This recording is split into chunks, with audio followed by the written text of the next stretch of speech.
Friends, today we discuss the next part of the second chapter, mechanical properties of fluid. या आधी आपण दोन part बघितले, discuss केले, तुम्ही बघितले असाल. आज आपण थर्ड पार्ट या डिस्कस करत आहोत. त्यातलं first one is atmospheric pressure.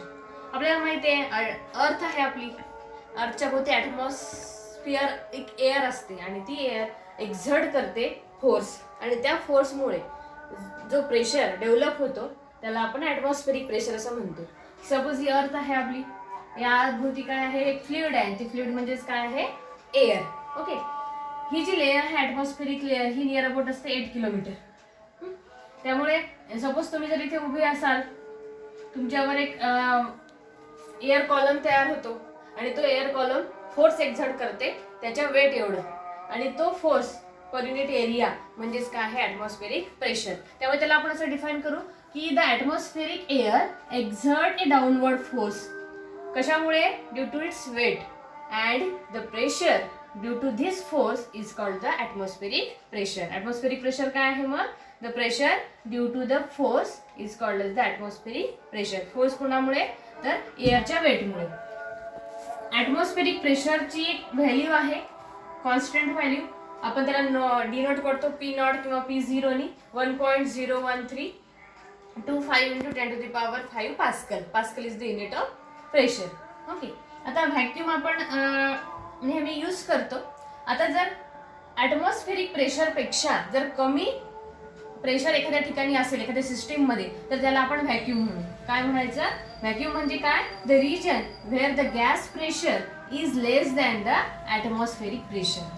गॅसचं प्रेशर त्या रिजनमध्ये ॲटमॉस्फेरिक प्रेशरपेक्षा जर कमी असेल तर त्या रिजनला म्हणायचं व्हॅक्यूम. ओके, अनदर एक पार्ट आहे तो म्हणजे perfect or absolute vacuum. Perfect vacuum किंवा ॲब्सोल्यूट व्हॅक्यूम. आता ज्या ठिकाणी मॅटरच प्रेझेंट नाही आहे, म्हणजे ॲटम किंवा मॉलिक्युल्स प्रेझेंट नाही आहे, त्यांना आपण परफेक्ट ऑर ॲब्सोल्यूट व्हॅक्यूम असं म्हणतो. The reason at which no matter, that is no atoms or no molecules are present, it is called the perfect or absolute vacuum. हा अनदर एक concept आहे. आता आपण एक्सप्रेशन कडे वळूया. त्यातही आपण एक्सप्रेशन बघताना शेवटी ॲब्सोल्यूट प्रेशर आणि गेज प्रेशर हे आपण डिराईव्ह करणार आहे आणि नंतर डिफाईन करणार आहोत. Absolute pressure and gauge pressure. Atmospheric pressure आता तुम्हाला माहिती आहे. आता आपल्याला बघायचं काय आहे, ॲटमॉस्फेरिक प्रेशर झालं, आता आपल्याला बघायचं आहे absolute pressure and gauge pressure. त्यासाठी आपण कन्सिडर करणार आहोत की एक फ्लुइड आहे किंवा मग वॉटर आहे एका व्हेसलमध्ये, आणि एक कॉलम घेतला आपण, तो लिक्विडचाच किंवा वॉटरचाच कॉलम आहे. जर तो फ्लुइड आपण वॉटर कन्सिडर केला तर हा आपण एक वॉटरचा column, cylindrical water column consider केलेला आहे. रेफरन्स पॉईंट बॉटम पासून घेऊया. या पॉईंटला आपण x2 म्हणू, नंतर इथपर्यंत हा x1 म्हणू, म्हणजे जेणेकरून x2 ची व्हॅल्यू ही x1 पेक्षा कमी असेल. x1 मोठा असेल, x2 छोटा असेल जर आपल्याला हाईट काढायची असेल तर. आता या लिक्विड सिलेंडरवर किंवा लिक्विड कॉलमवर कोणकोणते फोर्सेस ऍक्ट होणार आहेत हे आपण बघूया. ओके, फर्स्ट फोर्स तो आहे फोर्स F1. हा कोणामुळे असेल तर जे काही मॉलिक्युल्स असतील वॉटरचे कुठे अप्पर साईडला, ते या अप्पर पार्टवर एक्झर्ट करतील फोर्स, तो म्हणजे F1 in downward direction. Okay, जे आपण इथे रिप्रेझेंट केलं आहे बघा. आपण एक कन्सिडर केली आहे tank fill with the water. We consider a tank full with the water. Assume an imaginary cylinder of base area A and height x1 - x2 is equal to h. जे आपण मी तुम्हाला सांगितले की x1 is greater than x2, म्हणजे आपण reference point जर bottom पासून consider केला तर याची हाईट कमी असेल, हा हायर हाईटवर आहे, म्हणून आपण म्हटलं x1 is greater than x2. आणि हाईट काढताना काय काढणार आपण? x1 - x2 is equal to h. आता आपण फोर्सेस बघणार आहोत कोणकोणते आहेत एक्झर्ट होणारे. फोर्स F1 बघा, ऍक्ट्स इन डाऊनवर्ड, पण कुठे? At the top of the cylinder, at the top of the surface of the cylinder due to the water above the cylinder. या सिलेंडरच्या वरती जे काही वॉटर आहे तो या टॉप सरफेसवर फोर्स एक्झर्ट करणार आहे डाऊनवर्ड डायरेक्शननी, त्याला आपण F1 कन्सिडर केलं. सेकंड फोर्स बघा, आणि हा फोर्स जर आपल्याला रिप्रेझेंट करायचा असेल फॉर्म्युल्यामध्ये, जसं आपल्याला माहिती आहे pressure means force upon area, त्यामुळे मग force means pressure into area. Force means pressure into area. Therefore F1 is equal to P1A1. Then second force F2 acts upward. हा फोर्स F2 आहे बघा. अपवर्ड डायरेक्शनने ऍक्ट होत आहे. कुठे act होईल हा? या बॉटम सरफेसला सिलेंडरच्या. पण कशामुळे? जे काही वॉटर या लोअर साईडला प्रेझेंट आहे ते वॉटर मॉलिक्यूल अप्पर साईडने फोर्स एक्झर्ट करतील या bottom of the water cylinder. Okay, ते आपण असं रिप्रेझेंट केलंय बघा. Force F2 acts upward at the bottom due to the water below the cylinder. आणि ते आपण रिप्रेझेंट करणार पहिल्यासारखंच F2 is equal to P2 into A, pressure into area. आता थर्ड जो फोर्स आहे, आता हे जे आपण इमॅजिनरी सिलेंडर घेतलंय वॉटरचं, हे वॉटरनी तयार झालेलं आहे. आता जेवढं काही वेट असेल ते डाऊनवर्ड डायरेक्शननी फोर्स एक्झर्ट करेल आणि तेवढा ग्रॅव्हिटेशनल फोर्स त्यावर ऍक्ट होईल. म्हणून मग mg हा आपण ग्रॅव्हिटेशनल फोर्स ऍक्ट केला आणि it is always in the downward direction. Therefore बघा, the third force is the gravitational force on the cylinder on the water enclosed in the cylinder is mg which acts in the downward direction. त्या वॉटरवर किती gravitational force exert होईल तो म्हणजे mg.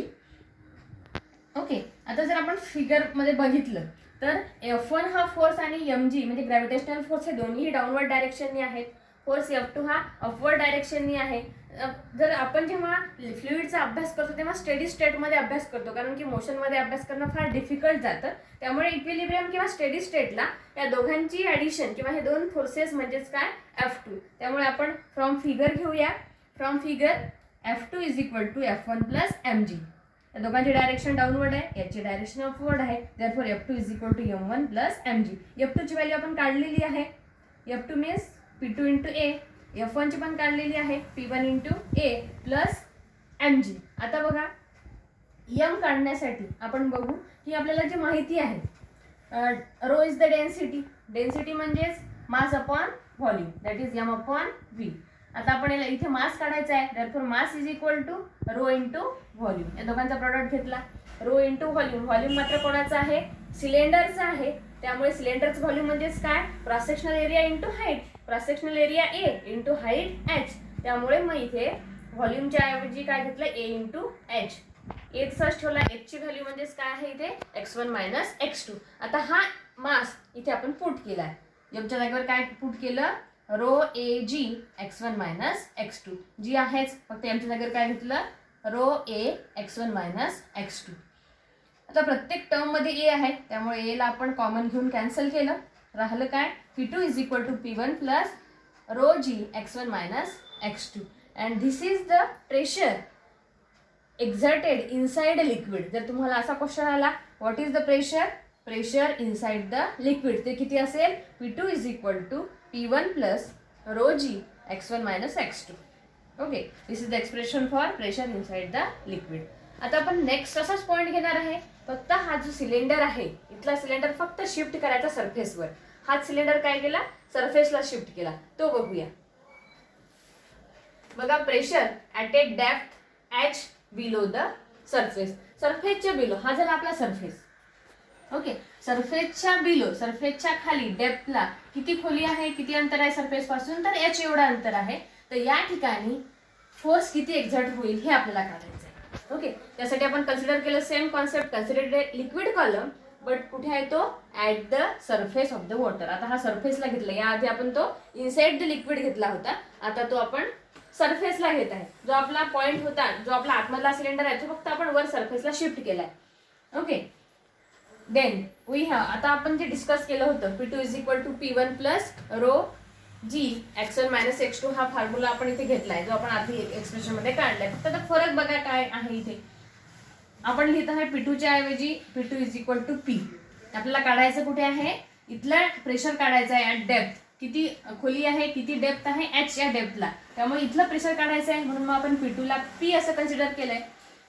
P1 बघा, याआधी आपला खाली होता, आता तो सरफेसला आहे. सरफेसला म्हणजेच काय आहे? ॲटमॉस्फेरिक प्रेशर आहे. म्हणून मग आपण P1 च्या ऐवजी इथे पुट करणार आहे P0 किंवा P0. इथे डेप्थला म्हणजे सरफेस पासून आपण खाली चालले, म्हणजे सरफेस हा जो x1 आहे हा इथे 0 असणार. जसं जसं आपण खाली जाऊ तशी आपली डेप्थ वाढत जाईल. त्यामुळे x2 हा आपण h घेतलाय. x1 हा सरफेसवर आहे, त्यामुळे तो 0 आहे. सरफेस पासून आपण डेप्थ मोजत आहोत, त्यामुळे इथे x1 हा 0 येईल आणि h2 काय होईल? मायनस. अप्पर साईडला जर द्यायचं असेल तर पॉझिटिव्ह घ्यायचं आणि लोअर साईडला असेल तर मायनस h घ्या. तर आपण जर व्हॅल्यू काढली x1 minus x2 is equal to x1 ची व्हॅल्यू 0, हा मायनस आणि x2 ची व्हॅल्यू काय आहे minus H, therefore minus minus plus, त्यामुळे x1 मायनस x2 ची व्हॅल्यू आपली आली प्लस एच, ती इथे पुट करा. P2 means P, P1 means P0 rho G आणि x1 minus x2 means H. So this is the expression for the pressure at a depth H below the liquid, but कुठे below the किंवा from the surface of the earth किंवा below the surface of the water किंवा liquid level. आता इथे बघा याच expression मध्ये P ला म्हणायचं absolute pressure. P is nothing but the absolute pressure. P0 we know that it is atmospheric pressure. आणि हा जो आहे रो जी एच याला म्हणतात pressure due to liquid at the depth h. प्रेशर कोणामुळे तर जे लिक्विड डेप्थला आहे. Rho g h means pressure due to the liquid at the depth h. आणि P मायनस P0 जर केलं इथे म्हणजे atmospheric pressure absolute pressure minus atmospheric pressure, तर तो मिळतो आपल्याला रो जी एच. आणि याच प्रेशर डिफरन्सला म्हणतात गेज प्रेशर. ओके, हे झाल्यावर तिन्ही absolute pressure, atmospheric pressure, and this rho gh is the gauge pressure or gauge pressure. This gauge pressure is P minus P0. याला आपण असे डिफाइन करू शकतो फॉर्म्युल्यावरूनच. It is the difference between the absolute pressure and the atmospheric pressure is nothing but the gauge pressure. Gauge pressure काय आहे? It is the difference between absolute pressure and the atmospheric pressure. It is called the gauge pressure. Then absolute pressure means what, or how will we define that absolute pressure? Absolute pressure at a point in the liquid. कारण absolute pressure आपण point liquid मध्ये किंवा fluid मध्ये consider करतो, त्यामुळे absolute pressure at a point in the liquid is the sum of, सम कोणाची आहे तर gauge pressure and the atmospheric pressure. कारण त्याचा फॉर्म्युला काय आहे P is equal to P0 plus rho g h, means it is the sum of atmospheric pressure and gauge pressure. Okay, this is the absolute pressure. आता एक next concept बघायचा आहे आपल्याला. जसं आपण लिक्विडमध्ये कॉलम घेतला आणि बिलो द सरफेस कॉलम घेतला, आता सरफेसच्या वरती जर आपल्याला प्रेशर एक्झर्ट किंवा प्रेशर डिफरन्स बघायचा असेल तर आपण त्यासाठी बघा change of the atmospheric pressure with the depth with the height. आता इथे बघा विथ हाईट डी, तर डी ही हाईट घेतली आहे. जसं आपला सिलेंडर याआधी जो आपण फ्लुइडचा सिलेंडर कन्सिडर केला होता, आता मात्र आपल्याला सिलेंडर जो घ्यायचा आहे तो फ्लुइडचा नाही आहे, तो आतमधल्या वॉटरचा नाही आहे, तो कोणाचा आहे तर एअरचा आहे. एअर आणि water both are the fluids, but here the cylinder or column is of the air. Liquid column नाही आहे. आता आपल्याला बघायचं आहे change of the atmospheric pressure with height D above the liquid surface. Liquid सरफेसच्या वर आपण एक सिलेंडर घेतला, मात्र हा सिलेंडर कोणाचा आहे एअरचा आहे. परत आपण घेतलं x2 x1 हाईट मोजायची आहे, त्यामुळे इथपासून मोजत आहे x2 हा 0 येईल, x1 ची व्हॅल्यू d येणार. ओके, आता इथे सरफेसला लिक्विडच्या प्रेशर किती असणार ॲटमॉस्फेरिक प्रेशर, त्याला आपण P2 is equal to P0 घेऊ. आणि ज्या ठिकाणी आपल्याला काढायचं आहे, आपल्याला या ठिकाणी काढायचं आहे ज्याची हाईट d आहे तो काढायचा आहे, त्यामुळे आपण P1 is equal to P घेऊया. जो आपण आधीचा फॉर्म्युला बघितला आहे तो घ्या. As P2 is equal to P1 plus rho g x1 minus x2. आपण हा फॉर्म्युला बघितला आहे. यामध्ये P2 is equal to P0, कारण इथलं काढायचं, इथे जे आहे सरफेसला ॲटमॉस्फेरिक प्रेशर असतं, आपल्याला काढायचं आहे इथलं, त्यामुळे P1 is equal to P घ्या. x1 is equal to D, x2 सरफेसवर आहे त्यामुळे तो 0 घेतला. आणि इथे मात्र जो लिक्विडची डेन्सिटी नाही आहे, डेन्सिटी कोणाची येणार आहे एअरची, त्यामुळे डेन्सिटीच्या ऐवजी रो एअर घ्या, म्हणजे डेन्सिटी ऑफ द एअर. याच फॉर्म्युल्यामध्ये ह्या व्हॅल्यूज पुट केले आपण बघा. P2 means P0, P1 means P, rho g x1 minus x2 means D, आणि रोच्या ऐवजी डेन्सिटी ऑफ द एअर. आपल्याला डिफरन्स काढायचा आहे कोणत्या ठिकाणी, या ठिकाणी. याला आपण P कन्सिडर केलं आहे, त्यामुळे P लेफ्ट हँड साईडला घ्या. P0 मायनस ही टर्म लेफ्ट साईडला जाऊन मायनस होणार, minus rho air g d. आपण P काढला आहे, P is equal to P0 minus rho g d. D is the height. हा झाला pressure difference at the height above the earth surface. Okay, we stop here. Next point we will discuss in the next video.